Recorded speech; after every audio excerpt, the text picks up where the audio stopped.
Hari Om! Welcome back to Hanidhwani YouTube channel. ಥರ್ಸ್‌ಡೇನೇ ಫ್ರೈಡೆಗೋಸ್ಕರ ಎಲ್ಲ ಪೂಜೆ ಸಾಮಾನೆಲ್ಲ ಕ್ಲೀನ್ ಮಾಡಿಬಿಟ್ಟು, ದೇವ್ರ ಮನೆ ಫೋಟೋ ಎಲ್ಲ ನೀಟಾಗಿ ಒರೆಸ್ಬಿಟ್ಟು ಇಟ್ಕೊಂಡಿರ್ತೀನಿ. ಫ್ರೈಡೆ ಎದ್ದು ಸ್ನಾನ ಮಾಡಿಕೊಂಡು ಡೈರೆಕ್ಟ್ ಪೂಜೆಗೆ ರೆಡಿ ಮಾಡಿಕೊಂಡು ಪೂಜೆ ಮಾಡೋದಷ್ಟೇ. ಅದೇ ಸುಮಾರು ಸಮಯ ತಗೊಳ್ಳುತ್ತೆ ನನಗೆ. ಇವತ್ತು ಶ್ರಾವಣದ ಮೊದಲನೇ ಶುಕ್ರವಾರ ತುಂಬಾನೇ ಸ್ಪೆಷಲ್ ಅಂತ ಹೇಳ್ಬೋದು. ಶ್ರಾವಣದಲ್ಲಿ ಈಗೆಲ್ಲ ಒಳ್ಳೊಳ್ಳೆ ಕೆಲಸ ಕಾರ್ಯಗಳು, ಶುಭ ದಿನಗಳು ಕೂಡ ಶುರುವಾಯಿತು ಅಂತಾನೆ ಹೇಳ್ಬೋದು. ಸೊ ಪ್ರತಿದಿನ ಇವತ್ತು ಶುಭ ದಿನ ಅಂದ್ಕೊಂಡ್ರೆ ಎವ್ರಿ ಡೇ ಶುಭ ದಿನನೇ. ಶ್ರಾವಣ ಬರ್ಬೇಕಂತ ಏನಿಲ್ಲ. ಶ್ರಾವಣ ಮಾಸ ಎಲ್ಲ ಮಾಸಗಳಿಂದ ಸ್ಪೆಷಲ್ ಮತ್ತೆ ಡಿವೋಷನಲ್ ಮಾಸ ಅಂತಾನೆ ಹೇಳ್ಬೋದು. ಸೊ ಶ್ರಾವಣ ಮಾಸದಲ್ಲಿ ಎಲ್ಲಾ ಫೆಸ್ಟಿವಲ್ ಕೂಡ ಇನ್ನ ಬ್ಯಾಕ್ ಟು ಬ್ಯಾಕ್ ಶುರುವಾಗ್ತಾ ಹೋಗುತ್ತೆ. ಸೊ ಮೊದಲನೇ ಶ್ರಾವಣದ ಶುಕ್ರವಾರ ಪೂಜೆ ಕೂಡ ರೆಗ್ಯುಲರ್ ಮಾಡೋ ಥರನೇ ಏನೋ ಒಂದು ಹೊಸ ಎನರ್ಜಿಯಿಂದ ಶುರು ಮಾಡಿಕೊಂಡೆ.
ಪೂಜೆ ಕೂಡ ತುಂಬಾನೇ ಚೆನ್ನಾಗಾಯಿತು. ಅದಾದ್ಮೇಲೆ ಇವತ್ತು ಬ್ರೇಕ್‌ಫಾಸ್ಟ್‌ಗೆ ಅಂತ ಹೇಳ್ಬಿಟ್ಟು ಮಸಾಲ ಉಪ್ಪಿಟ್ಟು ಮಾಡ್ಕೊಳ್ತಾ ಇದ್ದೀನಿ. ಉಪ್ಪಿಟ್ಟು ಹಾಗೆ ಡೈರೆಕ್ಟ್ ಮಾಡಿದ್ರೆ ಇಷ್ಟ ಆಗೋದಿಲ್ಲ. ಅದಕ್ಕೋಸ್ಕರ ಮಸಾಲ ಉಪ್ಪಿಟ್ಟು ಮಾಡಿದ್ರೆ ತುಂಬ ಇಷ್ಟಪಟ್ಟು ತಿಂತಾರೆ ನಮ್ಮನೇಲಿ. ಅದಕ್ಕೋಸ್ಕರ ಮಾಡ್ಕೊಳ್ತಾ ಇದ್ದೀನಿ. ಒಗ್ಗರಣೆಗೆ ಹಾಕ್ಕೊಂಡಿದ್ದೀನಿ. ಸಾಸಿವೆ, ಜೀರಿಗೆ, ಕಡಲೆಬೇಳೆ, ಶೇಂಗಾ, ಕರಿಬೇವು, ಹಸಿಮೆಣಸಿಕಾಯಿ, ಈರುಳ್ಳಿ ಮತ್ತು ಎಲ್ಲ ವೆಜಿಟೇಬಲ್ಸ್ ಹಾಕ್ಬಿಟ್ಟು ಚೆನ್ನಾಗಿ ಫ್ರೈ ಮಾಡ್ಕೊಳ್ತಾ ಇದ್ದೀನಿ.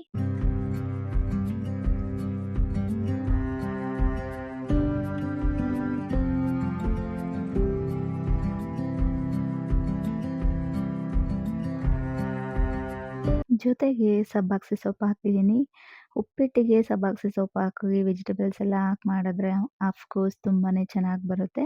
ಸ್ಪೆಷಲ್ಲಾಗಿ ಆ್ಯಡ್ ಮಾಡಿರೋದಂದರೆ ಗರಂ ಮಸಾಲ ಪೌಡರನ್ನು ಆ್ಯಡ್ ಮಾಡ್ಕೊಂಡಿದ್ದೀನಿ. ಮನೇಲೇ ಮಾಡಿರುವಂಥ ಗರಂ ಮಸಾಲ ಪೌಡರ್. ತರಕಾರಿ ಎಲ್ಲ ಚೆನ್ನಾಗಿ ಬೆಂದಾದ್ಮೇಲೆ 2 ಲೋಟ ನೀರು ಹಾಕ್ಬಿಟ್ಟು ಚೆನ್ನಾಗಿ ಕುದಿಸ್ಕೊಳ್ಳೋದು. ಕುದಿ ಸ್ಟಾರ್ಟ್ ಆದಾಗ ಒಂದು 2ರಿಂದ 3 ನಿಮಿಷ ಚೆನ್ನಾಗಿ ಕುದಿಸ್ಕೋಬೇಕು. ಕುದಿ ಸ್ಟಾರ್ಟ್ ಆದ್ಮೇಲೂ ಕೂಡ. ಅದಾದ್ಮೇಲೆ ಲೆಮನ್ ಜ್ಯೂಸ್ ಆ್ಯಡ್ ಮಾಡ್ಕೊಂಡಿದ್ದೀನಿ. ಟೊಮೊಟೊ ಬೇಕಂದ್ರೆ ಟೊಮೊಟೊ ಆ್ಯಡ್ ಮಾಡ್ಕೋಬಹುದು. Lemon juice instead of that. So uppittu ಅಂದರೆ ಕೆಲವೊಬ್ಬರಿಗೆ ಇಷ್ಟ ಇರೋದಿಲ್ಲ. ಸೊ ಯಾವುದಾದ್ರೂ ಒಂದು ತಿಂಡಿಯನ್ನು ವೆರೈಟಿಯಾಗಿ ಟ್ರೈ ಮಾಡಬೇಕು ಅನ್ನೋದು ಎಲ್ಲ ಹೆಣ್ಮಕ್ಳು ಕೂಡ ಪ್ರಯತ್ನ ಪಡ್ತಾನೆ ಇರ್ತಾರೆ. ಸೊ ಅದೇ ರೀತಿ ಉಪ್ಪಿಟ್ಟಲ್ಲಿ ತುಂಬ ವೆರೈಟಿಯಾಗಿ ಮಾಡ್ತಾರೆ ಕೆಲವೊಬ್ಬರು. ಇವತ್ತು ಕೂಡ ನಾನು ಅದೇ ಥರ ಮಾಡ್ಕೊಂಡಿದ್ದೀನಿ. ಈ ಥರ ಮಸಾಲ ಉಪ್ಪಿಟ್ಟು ತುಂಬ ಸರಿ ಮಾಡ್ಕೊಂಡಿದ್ದೀನಿ. ಚೆನ್ನಾಗಿರುತ್ತೆ ಟೇಸ್ಟು. ಡಿಫ್ರೆಂಟಾಗಿ ಮಾಡಿದ್ರೆ ಉಪ್ಪಿಟ್ಟು ಸ್ವಲ್ಪ ಇಷ್ಟಪಟ್ಟು ತಿಂತಾರೆ ಅನ್ನೋ ಒಂದೇ ರೀಸನ್‌ಗೋಸ್ಕರ. ಸೊ ಉಪ್ಪಿಟ್ಟೆಲ್ಲ ರೆಡಿ ಆಯ್ತು. ಅದಾದ್ಮೇಲೆ ಧ್ವನಿ ಮಗೆ ರೆಡಿಯಾಗಿ ಬಂದ್ಮೇಲೆ ಅವ್ರಿಗೆ ಪ್ರಸಾದ ಅಂದ್ರೆ ತುಂಬಾನೇ ಫೇವ್ರೆಟ್.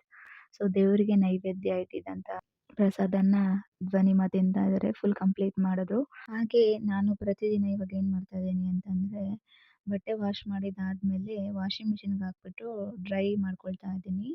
ಅಂದ್ರೆ ನಾನು ಡೈಲಿ ಪ್ರತಿದಿನ ಕೈಯಲ್ಲೇ ವಾಶ್ ಮಾಡೋದು ಬಟ್ಟೆನ. ಯಾಕಂದ್ರೆ ನಮ್ಮ ಮನೆಯವರು ಸ್ವಲ್ಪ ಜಾಸ್ತಿ ಗಲೀಜಾಗಿರುತ್ತೆ.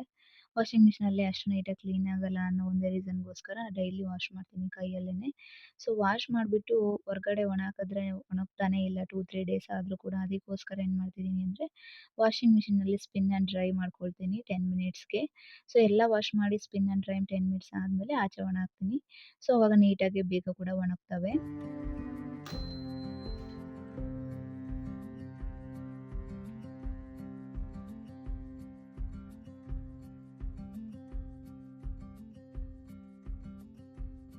ಧ್ವನಿ ಇವತ್ತು ಸ್ಕೂಲ್‌ಗೆ ನಾನು ಗೊಂಬೆ ತಗೊಂಡು ಹೋಗ್ತೀನಿ ಅಂತ ಹಠ ಮಾಡ್ತಾ ಇದ್ರು. ಆಮೇಲೆ ಅವರೇ ಇದ್ಕಿದ್ದಾಗೆ "ಅಮ್ಮ ಬೇಡಮ್ಮ ಇಟ್ಟೋಗ್ತೀನಿ. ಕಳ್ದೋಗ್ಬಿಟ್ರೆ ಮತ್ತೆ ಯಾರಾದ್ರೂ ತಗೊಂಡ್ ಸರಿ. ಹೋಗ್ಬಿಟ್ರೆ ನನಗೆ ಆಟ ಆಡೋದಕ್ಕೆ ನನ್ ಬಾಯ್. ಗೊಂಬೆ ಇರೋದಿಲ್ಲ" ಅಂತ ಹೇಳ್ಬಿಟ್ಟು ಅವರೇ ಇಟ್ಬಿಟ್ಟು ವಾಪಸ್ ಹೋದ್ರು.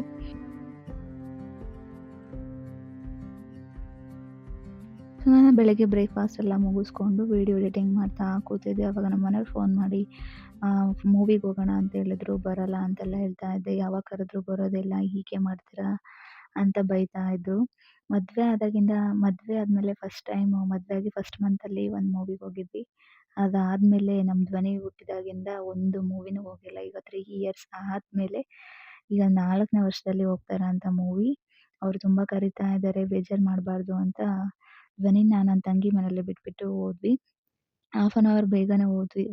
ಹೋಗಿ ವೆಯ್ಟ್ ಮಾಡಿದ್ವಿ. ನಾವು ಹೋಗಿದ್ದಂಥ ಮೂವಿ ಫ್ರಮ್ ಅಂತ. Amazing movie. ಖಂಡಿತ ನೋಡ್ಲೇಬೇಕು ಅಂತ ಮೂವಿ. ತುಂಬಾನೇ ಚೆನ್ನಾಗಿದೆ ಮೂವಿ. ಎಕ್ಸೈಟ್‌ಮೆಂಟ್ ಇಲ್ಲ ಏನಿಲ್ಲ ಅಮ್ಮ ಬೇಡ ಅಮ್ಮ ಬೇಡ. ನಾನಷ್ಟೇ ಮಿಸ್ ಮಾಡ್ಕೊಂಡಿದ್ದು ನನ್ನ ಮಗಳು ನನ್ನನ್ನ ಮಿಸ್ ಮಾಡ್ಕೊಂಡೇ ಇರ್ಲಿಲ್ಲ.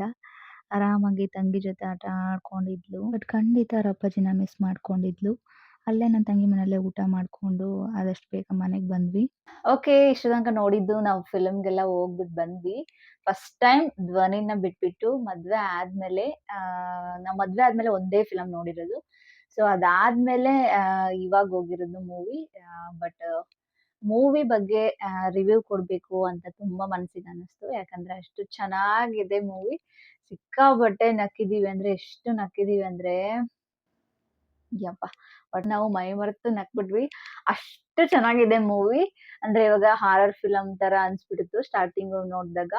ಬಟ್ ಆಮೇಲೆ ಗೊತ್ತಾಯ್ತು ಅದು ಸಿಕ್ಕಾಪಟ್ಟೆ ಕಾಮಿಡಿ ಮತ್ತೆ ಎಷ್ಟು ನ್ಯಾಚುರಲ್ ಆಗಿದೆ ಎಲ್ಲಾ ಕ್ಯಾರೆಕ್ಟರ್ಸು ಅಂದ್ರೆ.